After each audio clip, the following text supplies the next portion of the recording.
HCG Aastha cancer centre ગુજરાતનું એકમાત્ર cancer care centre સમગ્ર પશ્ચિમ ભારતમાં ચોકસાઈ આધારિત કેન્સર સારવારને આગળ વધારવાનું ચાલુ રાખી આગળ વધી રહ્યું છે.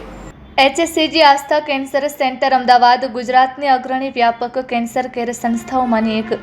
HCCએ 2016માં તેના રોબોટિક સર્જરી કાર્યક્રમની શરૂઆત થઈ.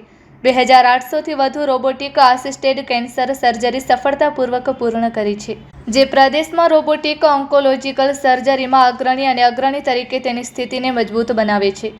રોબોટિક કેન્સર સર્જરી માટે શ્રેષ્ઠતા કેન્દ્ર તરીકે માન્યતા પ્રાપ્ત આ કેન્દ્રએ ઉન્નત ચોકસાઈ, ઝડપી પુનઃપ્રાપ્તિ, કેન્દ્રમાં રોકાણ ઘટાડવા અને સુધારેલા ક્લિનિકલ પરિણામો સાથે અદ્યતન લઘુત્તમ આક્રમક કેન્સર સારવારને મજબૂત બનાવવાનું ચાલુ રાખ્યું.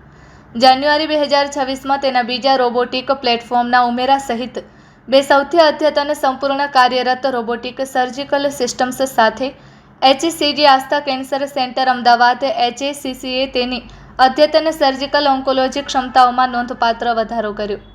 આ કેન્દ્ર ગુજરાત, રાજસ્થાન, મધ્યપ્રદેશ અને પડોશી પ્રદેશોમાં દર્દીઓ માટે રોબોટિક સહાયિત કેન્સર સારવાર માટે પસંદગીનું સ્થળ રહ્યું છે. HCG Aastha cancer centre Ahmedabad HCCA ખાતે રોબોટિક ઓન્કોલોજી પ્રોગ્રામ નિયમિતપણે યુરોજેનિટલ કેન્સર, ગેસ્ટ્રોઇન્ટેસ્ટાઇનલ કેન્સર, થેરાસિક કેન્સર, સ્ત્રીરોગ વિજ્ઞાન કેન્સર અને માથા અને ગરદનના કેન્સર સહિત અનેક પ્રકારના કેન્સર માટે જટિલ ન્યૂનતમ આક્રમક પ્રક્રિયાઓ કરતો હતો. અદ્યતન રોબોટિક સર્જિકલ પ્લેટફોર્મ સર્જનોને નાના ચીરા દ્વારા ઉન્નત ચોકસાઈ, સુગમતા અને નિયંત્રણ સાથે ખૂબ જ નાજુક પ્રક્રિયાઓ કરવા સક્ષમ બનાવ્યું, જેના પરિણામે ન્યૂનતમ રક્ત નુકસાન, શસ્ત્રક્રિયા પછીની અગવડતા ઓછી, ઝડપી પુનઃપ્રાપ્તિ અને આસપાસના સ્વસ્થ પેશીઓનું વધુ સારું સંરક્ષણ થઈ રહ્યું છે. Report by Ashwin Limbachiya, Ahmedabad.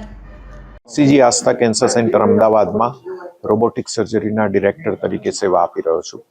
અને આજના આધુનિક જમાનામાં જ્યારે એઆઈની વાત વારે ઘડીએ થયા કરતી હોય છે, ત્યારે અમારા સર્જિકલ ફિલ્ડમાં સિગ્નિફિકન્ટ બેનિફિટ થયો છે જે રોબોટિક સર્જરી એટલે આજે તો હજુ અમે એવું કહીએ કે રોબોટિક આસિસ્ટેડ સર્જરી છે, એટલે કે સર્જન જ ઓપરેશન કરે છે. હજુ એ જમાનો આવ્યો નથી કે રોબોટ જાતે ઓપરેશન કરે છે.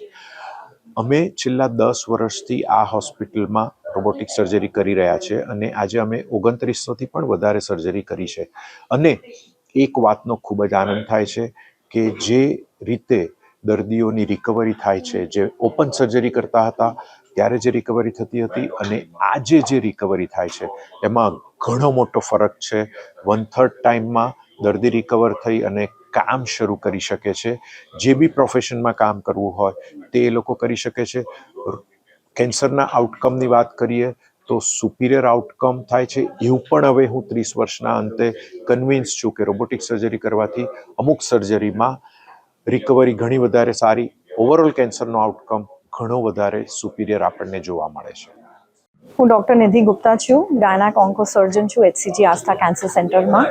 હું છેલ્લા 3 થી 4 વર્ષથી રોબોટિક સર્જરી કરું છું. હવે અહીંયા મારી પાસે 2 રોબોટિક સિસ્ટમ છે, Da Vinci Xi-ના, which is one of the world's best systems. Robotic સર્જરીના એડવાન્ટેજીસમાં બિકોઝ એનું 10x ટાઈમ્સ 3D વિઝન હોય એટલે પ્રિસિશન ઓફ ધ સર્જરી, ઓછું બ્લીડિંગ થાય, પેશન્ટનું રિકવરી બહુ જ સરસ આવે. હું ગાયનાક કેન્સર્સ પ્રેક્ટિસ કરું છું તો મારી પાસે 100% પેશન્ટ્સ ફિમેલ્સ જ હોય છે. પહેલો સવાલ એમના ફેમિલીના તરફથી એ જ હોય કે પેશન્ટ ઘરે જઈને બધું કામ ને બધું ક્યારે ચાલુ કરી શકશે. B it a young female, એમના નાના છોકરાઓ હોય કે મોટા ઉંમરના બહેન હોય, એમને ઘરવાળાને ઓફકોર્સ કેન્સરની ચિંતા હોય પણ એમની રિકવરીની બી એટલી જ ચિંતા હોય.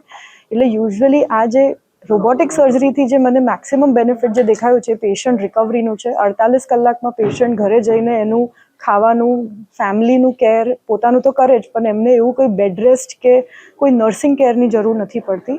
અને that is the most I would say it is a blessing to the patients for this system to be available so easily now. આપણા અમદાવાદમાં ઘણા બધા સેન્ટર્સમાં છે, પણ HCGમાં 2 રોબોટ છે જેનાથી હવે પેશન્ટનું વેઇટિંગ પીરિયડ ને એ બધું બી ઘણું બધું ઓછું થયું છે અને પેશન્ટ આઉટકમમાં બહુ જ ફરક પડ્યો છે.